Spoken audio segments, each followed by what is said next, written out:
What's going on, everybody? Welcome to the Wrestling with Whiskey Weekly, episode 2. We are still alive somehow, some way on this platform. Whiskey is in hand. What's going on? Jason is in here. Yolanda is in here. I see we got a couple viewers as well lurking. Hopefully people start filtering in. I hope everyone is doing well tonight. Obviously, if you saw social media, tonight's episode is a little bit different than last week's, which will be more of the usual with news and opinions and reviews. Tonight we have a guest. So tonight, one of my fellow whiskey brethren is Mr. Baron Corbin, the king himself, one of the couple of superstars at WWE who we bull crapped and bullshitted over whiskey and collecting stuff, and it's been fun because that's the whole thing that the whiskey community has been about for a lot of people. So it's been a great chance to find even more in common than a lot of people had already besides wrestling stuff. So don't want to hold on too long, don't want to put it on delay too long. So without further ado, we are going to jump in to chatting with our buddy Baron.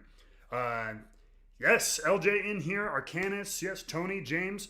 Appreciate you guys being here. If you guys have questions, I will keep track of them, and we'll throw them in as we go. But let's get started. Let's head over to the interview corner. Corbs, what's going on, What's man? up? What's going on? I've been doing this for like a minute because I didn't know when we were going in. Waiting for the thing to start. Yeah, I know.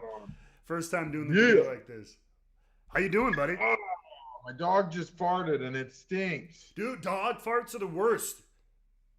Especially Great Danes that are 170 pounds. Is he sleeping on the ground too?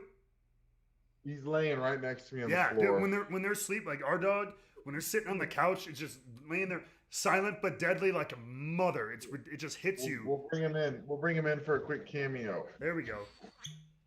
Hello. Big Xander. He's like, what are you doing? I was laying on the floor just gassing you out.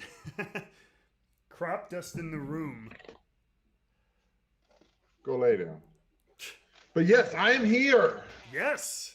Are we live on YouTube? Damn right. Wrestling with Whiskey Weekly, because I'm bored as shit. But so how have you been doing with all the tapings and stuff like that? I mean, you're only there like once every other week, basically, right? Yeah, man. Well, it's changing. I believe we are going live every Friday night from the Thunderdome. Oh, that's right. Holy crap. How many? I kind of understand. It's an interesting idea. Do you know how many people they're going to be able to get like on those screens? No clue, but I think it's awesome. I think it's very. I'm so stoked to be out of the performance center, like back in an arena, back with major production. I've heard rumors of pyro. I don't know, but I think it's going to be awesome. And they're bringing different dimensions in. I think they really want to kind of try to get people involved now, and they're doing that with these screens and allowing people to log in. If it was me, I'd be home like in my underwear with whiskey, like trying to be like, put me on this. Right? How epic would that be if it like comes to you and you're like on TV in your underwear with whiskey? Yeah. That'd be so awesome. Are you gonna? Yes. Do they have microphones and speakers hooked up? Are you gonna be able to hear them? No idea. It's the Thunderdome, dude. It's all. I don't have. I find out on Twitter what we're doing. Yeah. You know. That sounds about right. That serves my memory relatively correctly. That's cool because that starts. So you're gonna be live. You guys are gonna be live this Friday. Every Friday. Okay, starting this week. There you go. Yeah. Well, that'll be fun. Something to see. Starting Friday, every show is live. Raw, SmackDown, SummerSlam. The very next weekend, I think there's another pay-per-view. So hell yeah. We getting rowdy in the Thunderdome. Is that Mad Max that has the Thunderdome? Yes. It was beyond the Thunderdome. It was the third one. Yeah. I'm gonna watch that tonight just to get ready. Wait, what do you? I wish we could everybody's just in straight up apocalyptic gear and we just Dude, Mad Max cars, motorcycles, how epic would that be? Let's make it the actual. Everybody basically turns into Baron Corbin circa 2015 is what you're saying. Yes. Yeah, or like original Ascension or no, not original, but like main roster Ascension. Yeah, like it could be a good combo of what is it like AOP? What were the other dudes? The three Sanity, Oh sure, yeah. Just like yeah, Old just Lone mad, just Wolf, Mad Max shit. Tension. Just yeah, let's just go. They should. Are they gonna bring screens to the Raw Underground? I mean, maybe who knows? Who the hell knows? No, As long as that's like I'm not that on is the Raw theme. Underground, I'm happy. What's that? I don't want to be on Raw Underground, man. Them dudes are crazy. I Okay, like yeah, but fighting come in the. on. That's where the Golden Gloves comes back. Retired. I'm no longer in the boxing world. That's right. I'm a Fair WWE enough. star, bro. You got a kid and whiskey and a dog. Your hands are full. I need my hands for barbecuing and drinking. That's true. I have a lot. And shit. You have a lot of, and I'm gonna have to come back to the barbecuing because I do have some. But for, what is it? What are you drinking? What are you drinking tonight? I am drinking filibuster since my Eagle Rare 17 didn't show up. I know. What the hell? Thanks a lot, Yeah, UPS. screw you, Jerk UPS. faces. Filibuster. We've got. It's really awesome. Corey Graves put this on to me because he bought it at a liquor store by his house. Okay. This liquor store, they do a barrel pick or whatever it is. They get 120 bottles. I got 115 of it. It is 112 proof, so it's got some nice kick. It's got a great finish. It's cast strength.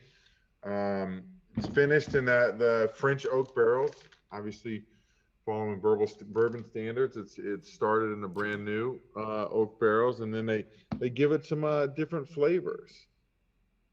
Secondary aging in 60% cab, 40% Chardonnay barrels from the Remy Valley Vineyards, and it's aged 4 to 6 years. Okay. Oh, so they actually have the age on there. Yeah, That's a pleasant surprise, especially for like a smaller brand. it is a smaller brand, and to me, it's one of those ones, man. They're kind of like Bardstown, who we were a fan of, but they've got what they. This is the following bourbon mash is 75% corn, 21% rye, 4% barley malt. It's a really great bottle for I think Yeah. it was like $35. That's a good again. Same thing for like a smaller, more craft. That's a pretty good price. And you're a Yeah. wine guy. Do you kind of get some of the more wine notes that they're talking about? You know, I pull more of, to me, Chardonnay's hard to pull out of, getting those Chard or the the cab notes. When I'm getting the cab notes, they're hard to pull out of whiskey for me for some reason. So I get more of the Chardonnay, the lighter, more floral notes in bourbon. Bardstown, that Prisoner bottle was the first one you really get that red wine flavor in your bourbon. Yeah, for sure. That This one's I heavy get with it. more. I get more oak, more floral. This one's got a long finish, which I like. That's why I like Spanish Italian wines because of long Sure. finishes. But that's why I like this. It's I don't like it when you take a sip of whiskey or bourbon and it hits you real hard, but then it has nothing past that. Yep. So this 112, I think, and it's just smooth and it's an easy drinker, and it's Yeah. got a great nose on it. I'm gonna have to find it because that sounds. I mean, God. I mean, for 35, $40, it's got an age Dude, dated it might six. have been less than 35. Yeah, age dated 6 years. You said 112. That's a good proof. It's not Yeah. crazy, but it's it's not super low either. It's nice, kind of heavy, but not too heavy proof level. And then Yeah, I it's love a it. good one. Are you drinking the 17 or what are you drinking? I'm holding up my side of it, but because I poured it before it started, so I'm drinking the The Eagle color on Rare. that looks great. Dude, the color, yeah, it's ridiculous. For those who don't, Mine's definitely lighter. Eagle Rare. 17 traditionally a little old, pretty old for a damn bourbon. Right? But this one works out well, and I'm so glad. This used to be they used to keep this at 90 proof, just like the regular Eagle Rare, but they bumped it up to 101 in the last 2 years, which is So originally, when we realized that I wasn't going to be able to do the Eagles Rare, I was like, man, what do I want to drink? mhm. Because I'm on a diet right now, so my drinking is at a minimum. So I was like, I want something good, something I haven't had in a while, something outside the box. Um, and the original pull that I was going to get was a whiskey from Kansas, and it's Okay. their holiday. And I'm going to get the name because I'm having drawn a blank. Obviously, when you need the name, you can't think of it. Um, what is the name of my Kansas whiskey? I It had is something not from Kansas City. I had an Irish Riegers. whiskey from Kansas City at one point. Forget what it was. This is a Riegers, is what it's called. Oh, they've reached out to me before. I've been in touch with them before. Yeah, I've heard of them. So Jay they sent me Rieger. their holiday blend, and it is awesome. And it's got like a minty, I don't know if it's a minty or if I'm like, it's got that holiday spice to it, dude. Sure. And it's so good. But it was a 90 proof, and I was like, I want something a little stronger if I'm gonna have one. So I went with this one 112, but that's one that's 90 proof, which I love. Eagles Rare. Yeah. They're one of my favorite. Um, you can't They're find them here in Florida ever. really. Well, Yeah. they just we talked about it last week. I mean, Buffalo Trace putting in a 1.2 billion dollar expansion. So hopefully, I mean, I know it takes a while to catch up, but they claim that they've been catching up the past couple of years. So hopefully, stuff like that at least. Maybe not the Pappies and the Wellers, but I'm hoping things like Eagle Rare, Buffalo I don't Trace. care about either one of those. Yeah. I love seeing the Eagle Rare on the shelf for 35, $40, 10 years. Hmm. That's what I want to see all over. Yeah. But Florida's weird, man. I mean, two of my favorites are the E.H. Taylor and the Eagles Rare. And those are both impossible to find in Florida. But when I go to California, they're on every shelf in every liquor store. Uh-huh. So not traveling has been killing my, well, good and Yeah. bad. I stopped buying whiskey because I literally have two closets full of whiskey, and rum. And I've been getting into tequila lately. I know, but Okay. low calorie. But I've expanded to tequila and rum a little bit because there's so many a-holes that are stocking up all the bourbon and just holding it. They don't even drink it. They just want to take Instagram pictures, and they'll have 35 bottles of Eagles Rare and none Yeah. of them are open. Dude, It's infuriating. I want to Every punch every single one of those people in the face. Yeah. The like it's the infamous thing, the crotch shot, the guy in his car holding 4 bottles of Weller 12 or whatever, like, I had a good Monday. And then they're just gonna sit on the shelf and he's gonna keep taking pictures of him, not touch it. Dude, I've seen somebody, and I commented on the picture, like one of the Instagram bourbon dudes, and he showed he's like, my collection. And it was, dude, I mean, every epic bottle you could think of, they had dust on them. Yeah. Like, dude, I commented, I was like, why don't you try drinking one of them, you D-bag? Like, so Yeah. so it's kind of irritated me a little lately.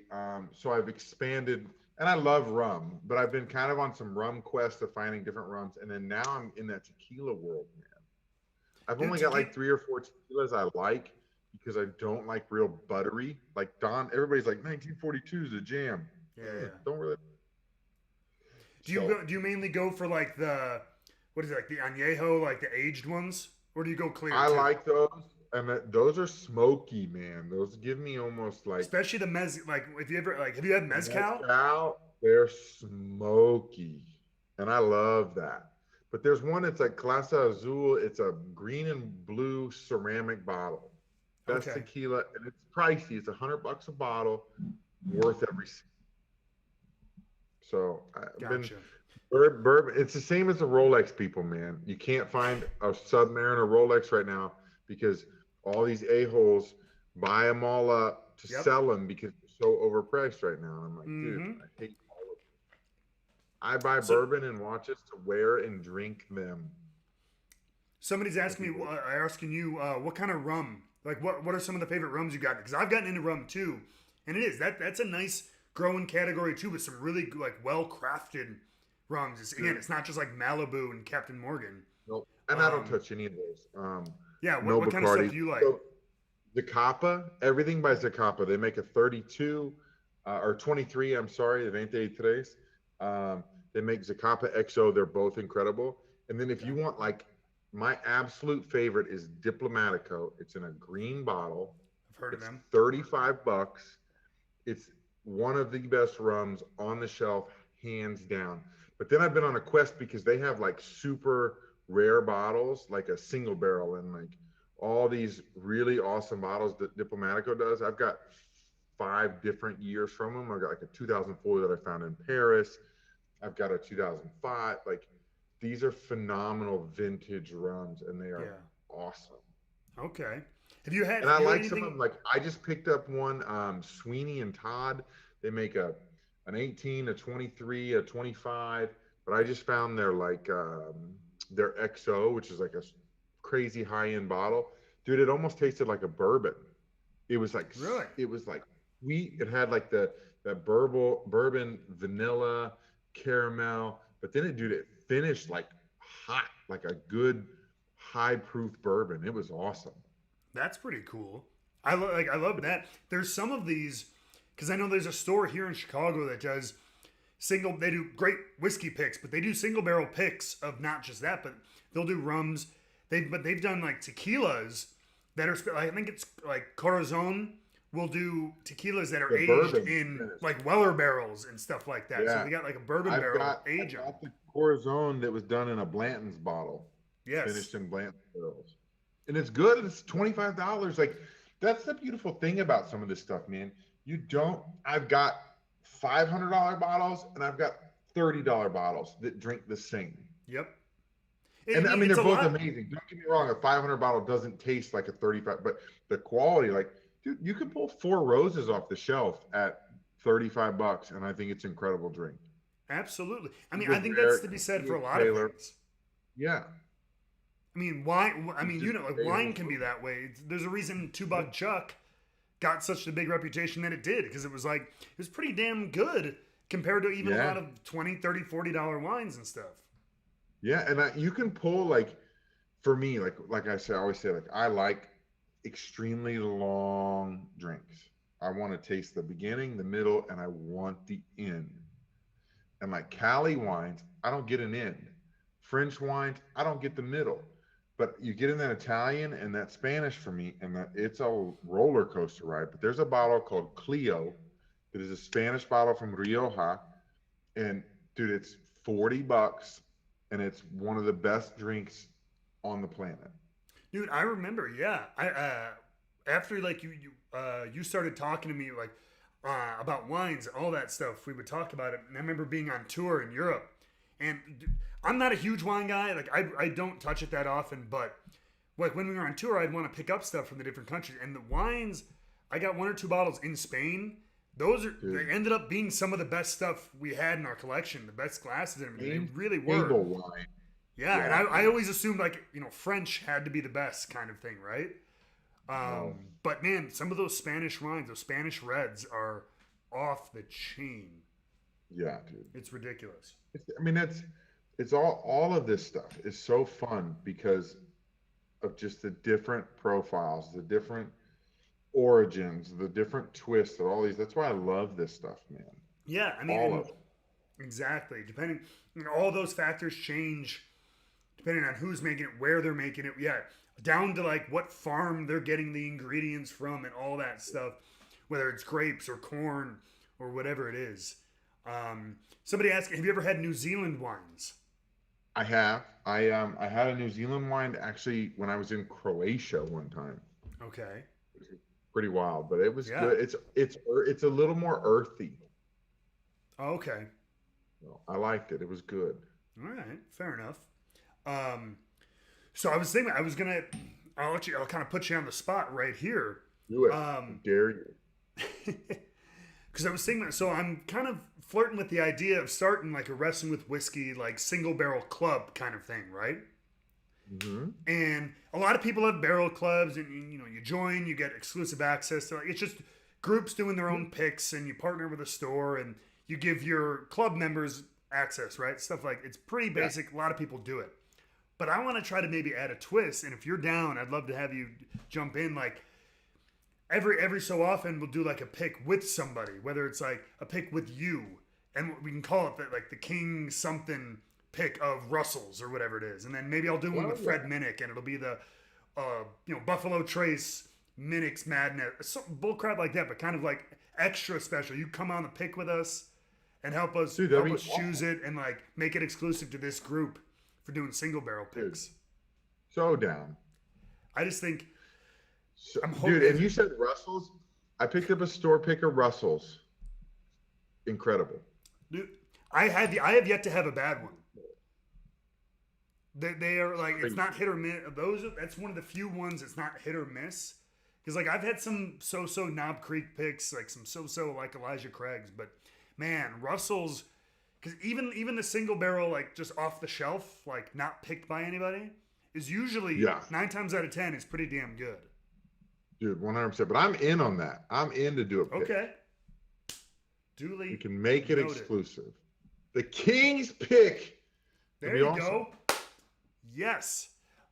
Um, There's some ideas up in this noggin. Most of them are horrible, but every once in a while. a nugget finds its way out. It leaks its way out. Mhm. But like I said, tracking back just a teeny tiny bit. I know, like, again, I met you when I first met you was mainly as like a wine guy. We talk about wine a lot. So like, but I know you're into whiskey. So like, when did like the whiskey really kind of come into the picture for you as far as like really getting into it? So it's crazy because I've never been a beer guy. I mean, I've probably had 20 beers in my life. I was a weird good kid also. So I didn't drink till I was 21. Like, Yeah. and it was because I was always scared of getting in trouble with football or, high school. If you got in Kansas, if you got busted with booze in high school, um, you lost your whole year of eligibility. Then college, I didn't want to get in trouble because I went to college. They handed out MIPs like crazy. So I didn't drink till I was 21. So when I turned 21, I was like, man, now I want to kind of start to dabble. So I kind of skipped that whole, I just want to party and get wasted. And don't get me wrong, I still got really wasted a bunch. But so I kind of went into the world just sampling different things. And immediately when I tried whiskey in the beginning, and it started out with stuff like Seagram's VO. Like that was my jam for a whiskey, was like Seagram's VO. And then Yeah. I was like, well, what else is out there? Then I moved to like Crown Royal, which is, because it's sweet. And I was like, okay, well, let's try the Crown XR. So in college, I started drinking what I could kind of afford. But that's what got me on that whiskey train. And then I think now just traveling the world, in NXT, yeah, I drank a lot of scotch, stuff that I knew, but um, that world of bourbon and really being able to pull the flavors kind of started to come in my late 20s, where I could really develop a palate for flavors. And I think wine is what really helped me develop that palate. And I've been drinking wine since I was 21 with my uncle because he's always been a huge wine guy. But so I thought, like, when I got into that bourbon after drinking wine for a couple of years, I was like, whoa, this is not the way I remember being able to taste all the different flavors. And so that late 20s is where I really kind of dove headfirst into bourbon. And because I was always like, I want a super smoky scotch, but then I started finding, like, because I was drinking Ardbeg when I was like, 27, 28, because I was like, I just like the smokiness to it. Sure. But then learning to pull the flavors, and it was weird because cigars and bourbon kind of went hand in hand, because you could start pulling those notes. And I think the more you develop your palate, the more I dove in, because I just wanted to taste it all. And I wanted to see if I could get the notes. And sometimes I'll drink something and be like, I have no clue what's in there.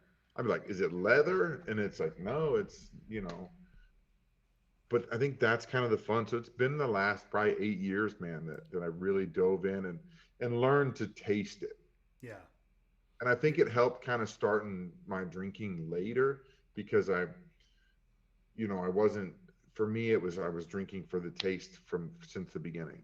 Yeah. You weren't simply Yeah. associating alcohol with partying or getting loaded from Yeah. from the get go. Yeah. So it was just kind of different for me. And I think that that's what helped me, get into it. And Yeah.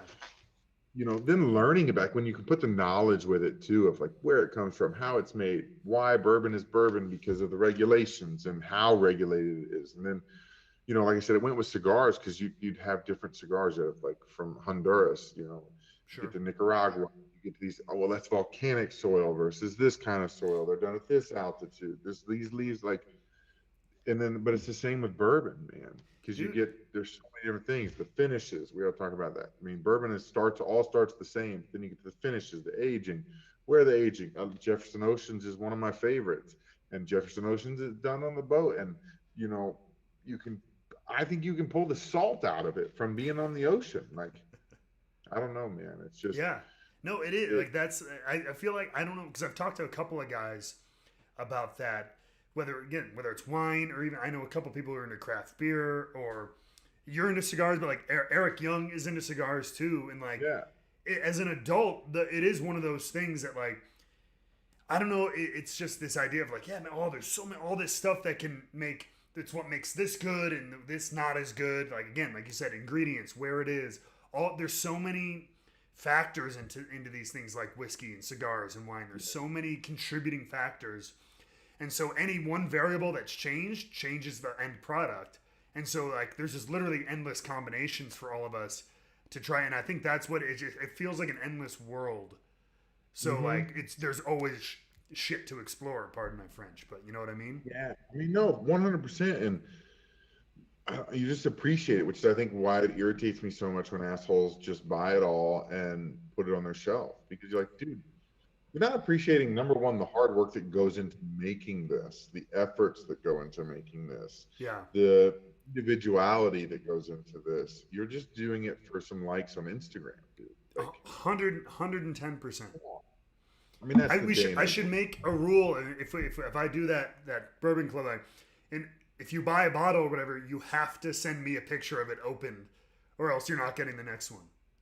Fantastic, dude. So there's a guy who owns a bar, and it used to be called the Lion's Den. And he changed, but it was a whiskey bar here in Ybor, and Mm, he had one of the most amazing collections. And I was like talking to him about these bottles, and he had these rum bottles. But he got me that 2019 Four Roses. that's right. So he was like, I can get you one, but you gotta open it with me so I know you're gonna drink it. I said, dude, I'll share the first drink with you.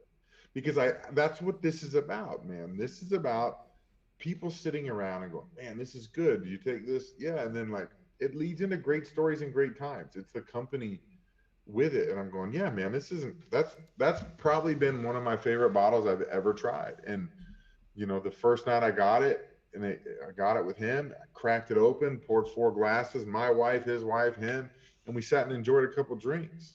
Yeah, Like that's why I buy this stuff. That's why I enjoy it. yeah. And so he's I mean, got I me think a couple other bottles. But that was the thing is he didn't want me to take that bottle, which is probably a $200 bottle, right? I think I I can't remember. mean to 150. retail, yeah, at least if not 250, closer to three.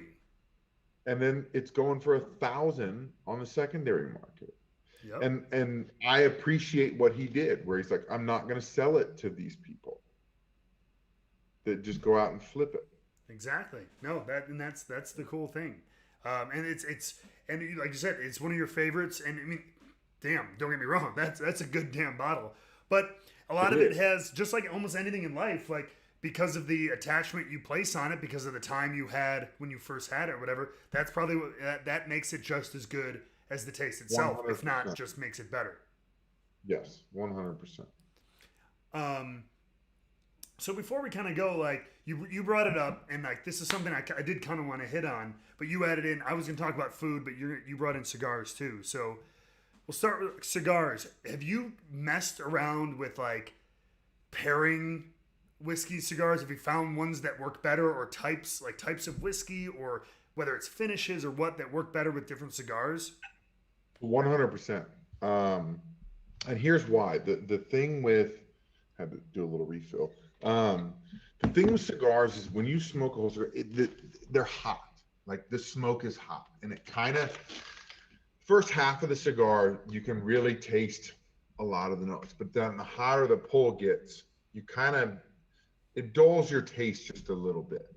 And so for me, if I'm pairing it with a whiskey or a bourbon, I gotta have one that's strong.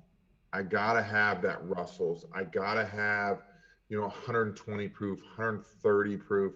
Um, what's the red breast? That's another one that I love pairing Mm-hmm. with cigars because you gotta have a lot of flavor. Otherwise, it just kind of tastes like everything else.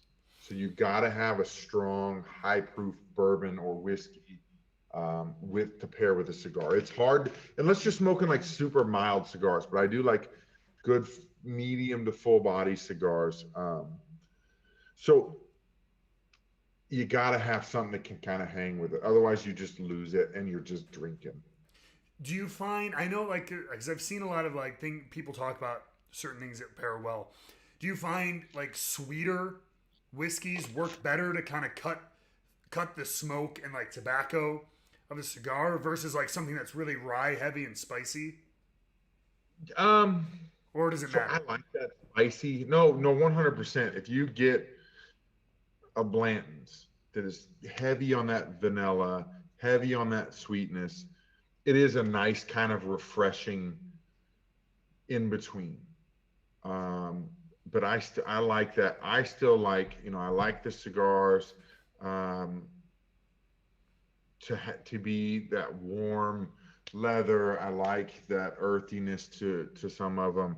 Um, I smoke Arturo Fuentes, the Opus X, which is a pretty higher end cigar, but um, I've been finding some great ones for like $4. But Yeah. um, it's got a lot of flavor. So I want my whiskey to kind of match it. I don't want to go, heavy to sweet too much. But that's just my personal preference. Some people like to have that in between, back them off. Like another thing with my cigars, I like just like a double espresso. And like that's a Okay. big bold flavor. So it's bold with bold. To me, I same with food, man. If I'm eating barbecue, I don't want something sweet on my plate. Some people do. Some people love it, and I don't like cutting them. I don't like that back and forth. It's a mixed CD, man. I don't want a rap song to a rock song to a country song. I want it consistent. Okay.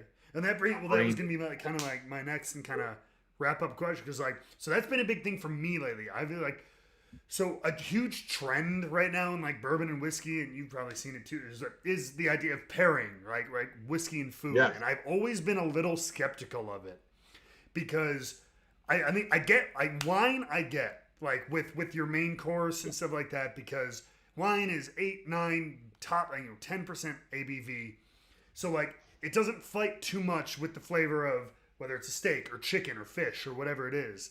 But I feel mm-hmm. like bourbon at a minimum and whiskey at a pretty much a minimum of 40% and up, I find the flavors hard fighting with like beef or with chicken or with pasta. As you know, I the only things I've found for me are like things like desserts, like sugar, Yep, like chocolate, high sugar things, or like maybe a cheese, something that's just pure like fat and dairy kind of thing, just because there's that heaviness and creaminess that can kind of yeah. counterbalance the whiskey. But I know you do a lot of obviously barbecue and grilling and all that stuff. Again, same kind of question as before. Have you found anything that does, or what makes a whiskey work well with meat or whatever? So yeah, I honestly haven't, man. I Okay, don't see, have. I like my whiskey with my appetizers. And sometimes those appetizers are meat. Some of them, I get like chorizo or empanadas or a lot of Spanish foods. Because my wife is Spanish, we eat a ton of Spanish foods and Spanish style appetizers, which um, can be a little heavy and salty. And bourbon works with appetizers for me. But I want my main course. I can't do anything other than wine. Now yeah, I can bump a bourbon with like an ice cream sometimes. Like there sure, was a shop that they did a bourbon walnut ice cream, and it's awesome. But I also I like sweet with sweet. So if I'm gonna do dessert, I'll do like a Di Serono or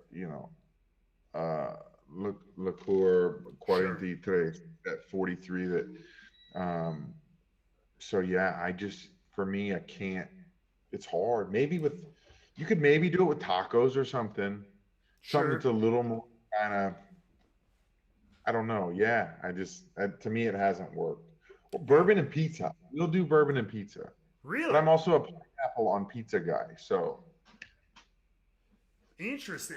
Well, I guess I don't drink exact. beer. What's that? I don't drink beer. So, everybody's Yeah, like beer and pizza. I'm like, well, I'll just pour a whiskey. dude. I will say, give and you may have already done it, but like so a lot of the same stuff that works for like wine tasting, like meat and cheese, like or Yeah. like prosciutto and like cured meats and stuff like that. Yeah. Those work surprisingly well. That I will do because we do a lot of meat and cheese. Um, I do. I do a lot of peppers. He's grumpy. Um, Okay. I do like peppers as an appetizer. They have like lime and salt and like paprika on them, and bourbon goes with it. Appetizers is bourbon, dinner is wine, dessert is my Liqueur dessert or stuff, something. or like a Porto, or like a port wine, or dessert wine, or something like that with that. Fair enough. I'm No, stuck I my ways. appreciate. Good. That confirms my beliefs, so that makes me feel better. But again, um, these are guys that want Instagram likes, and they want someone to go, "Wow, you had yeah, that with that. You had a tomahawk steak and four roses," and I'm like, "It's not I know good." they're just looking for just something to say, something to write, another thing to add. Yeah, add content to where it's like, I don't know. Maybe they've convinced themselves that it works, but I have yet to find something No, that I mean it's truly melds the way it should. no, it's they're doing it for it's the cool thing to do, or whatever it may be. Yeah, absolutely. People like us who truly appreciate it, they last in that world, and those other people. A year from now, there'll be somebody else saying something, and that dude that's got 1,200 bottles of bourbon stashed in his basement, bourbon's not going to be cool anymore, so he'll have 10 grand in bourbon that ain't worth shit because he never drinks it. Yeah, and then in the meantime, he'll be stocking up whatever the next craze is, whether it's tequila Yeah, or friggin' rum or whatever. Yeah, exactly. 100%. Let's go beat those guys up. I'm in. Um, Xander's in. all right, well that'll kind of wrap it up. But dude, thanks for coming on. Um, Yeah, man. I appreciate taking the time out and just chatting some BS, chatting some whiskey. Be careful in the Thunderdome. I can't. Thunderdome. Especially because I have no idea what to expect. That that I can confirm that kind of mentality. Like, yeah, you don't even know until you get to the Not a building that day, and sometimes not even till showtime. So, good luck. Thanks. I'm gonna need it, All and I right. can't wait to do that pick. Yes. No. Like I said, and I'm gonna be doing. Even before that gets started, like I said, I've talked to Greg, and we're gonna figure out some stuff to do, some Bardstown stuff. Obviously, they invited us and everything. So, Oh yeah. yeah. But I'm gonna give a little goodbye, and then and I'll see you in a second, though. But thanks very I'll be much, there. buddy. Yeah. All right, everybody. Thank you so much for joining in here. Two Kings chatting some whiskey, chatting some BS. If you had a good time, please make sure you like this video, subscribe below so you know when we go live every single week, or if any other subsequent videos pop up on the Wrestling with Whiskey channel. Appreciate you guys being here. Appreciate your questions, your enthusiasm. This video will be up on the YouTube channel, obviously for replay or to check it out later. Share with your friends, whatever you can do. And we will be back next week, Wrestling with Whiskey Weekly. God, that was a stupid title. I can barely say it myself, but still, it looks good on a bumper sticker.